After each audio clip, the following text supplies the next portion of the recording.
আমরা রাসূল চিনি না, আমরা পীর চিনি, অলি চিনি, আউলিয়া চিনি, হুজুর চিনি, বুজুর্গ চিনি, কিন্তু রাসূল চিনি না। কি কঠিন কথা, তাই না?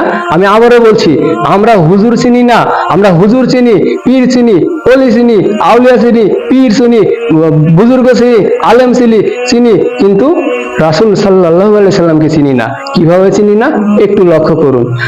আমি একজন মনে করেন রাসূল সাল্লাল্লাহু আলাইহি সাল্লাম বলতেছে, সহিহ বুখারী হাদিস 931 নাম্বার, এই তুমি কি সালাত আদায় করেছো? বসো, উঠো, সালাত আদায় করে তারপরে তুমি বসো। খুতবা চলাকালীন অবস্থায় রাসূল সাল্লাল্লাহু আলাইহি সাল্লাম একজন ব্যক্তিকে আদেশ দিচ্ছে, সালাত আদায় করে তারপরে মসজিদে বসো।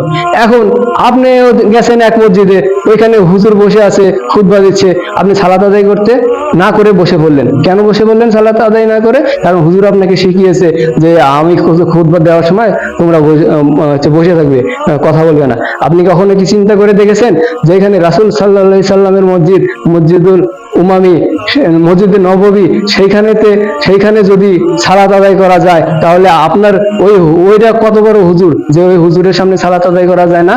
এটা কি আপনি কখনো চিন্তা করে দেখেছেন? আপনি চিন্তা করেননি। এর মানে এটা বোঝায় আপনি রাসূল সাল্লাল্লাহু আলাইহি সাল্লামকে চিনেননি, আপনি চিনেছেন হুজুরকে। যদি রাসূল সাল্লাল্লাহু আলাইহি সাল্লামকে চিনতেন, তাহলে আপনি বলতেন, তুমি কে? তোমার কথা আমি মানি না, আমি একমাত্র রাসূল সাল্লাল্লাহু আলাইহি সাল্লামের অনুসারী, আমি একমাত্র কুরআন এবং হাদিসের অনুসারী, আপনি এই কথাই বলতেন।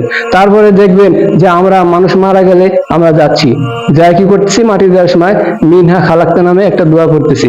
কেন পড়তেছি? কারণ এটা আমাদেরকে হুজুর শিখাইছে।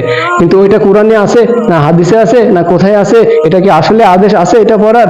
আপনি এটা কোনোদিনও খোঁজ করে দেখলেন না। কেন দেখলেন না? কারণ আপনি হুজুর চিনেন, রাসূল সাল্লাল্লাহু আলাইহি সাল্লামকে চিনেন না।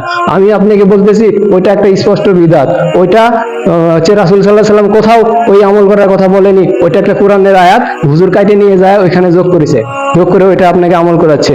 ওইটা হচ্ছে বিদআত, ওইটা স্পষ্ট বিদআত। এখন আপনি ওইটা করবেনই। কেন করবেন? কারণ ওই যে আপনি হুজুর চিনেছেন, রাসূল সাল্লাল্লাহু আলাইহি সাল্লামকে চিনতে পারেননি। রাসূল সাল্লাল্লাহু আলাইহি সাল্লামকে চিনলে আপনি ওটাকে দূরে ডাস্টবিনে ফেলে দিতেন, দিয়ে রাসূল সাল্লাল্লাহু আলাইহি সাল্লাম যা বলেছে আপনি তাই করতেন। তারপরে দেখবেন এক শ্রেণীর মুসলমান আছে, কোরআন তেলাওয়াত করার পরে বলে সাদাকাল্লাহে আজিম। আপনি এখন চিন্তা করে দেখুন তো, এটা কি রাসূল সাল্লাল্লাহু আলাইহি সাল্লাম শিখিয়ে দিছে? না, এটা রাসূল সাল্লাল্লাহু আলাইহি সাল্লাম শিখিয়ে দেয়নি, ওই হুজুর বানাইছে। এখন আপনি ওইটা বলবেনই, কারণ আপনি হুজুর চিনেন, আপনি রাসূল সাল্লাল্লাহু আলাইহি সাল্লামকে চিনেন না, এই জন্য আপনি ওইটা বলবেন। অথচ রাসূল সাল্লাল্লাহু আলাইহি সাল্লাম কিন্তু আপনাকে শিখিয়ে দিয়ে গেছে। আপনি কি করবেন? কোরআনের আয়াত তিলাওয়াত করলে এবং দিনী বৈঠকের পরে আপনাকে কি বলতে হবে, এটা স্পষ্ট স্পষ্টভাবে হাদিস আছে, কিন্তু আপনি ওই হাদিসটা মানলেন না। না মেনে আপনি কি করলেন? হুজুর যেটা শিখাইছে আপনি ওইটাই করলেন। এর নাম হচ্ছে বিদআত, এর নাম হচ্ছে বিদআত। আর প্রত্যেকটা বিদআতই হচ্ছে পথভ্রষ্ট। এখন মহান আল্লাহ তাআলা আমাকে এবং আপনাকে এই সকল বিদআত থেকে এবং রাসূল সাল্লাল্লাহু আলাইহি সাল্লামকে স্পষ্টভাবে চিনার তৌফিক দান করুক। আমিন।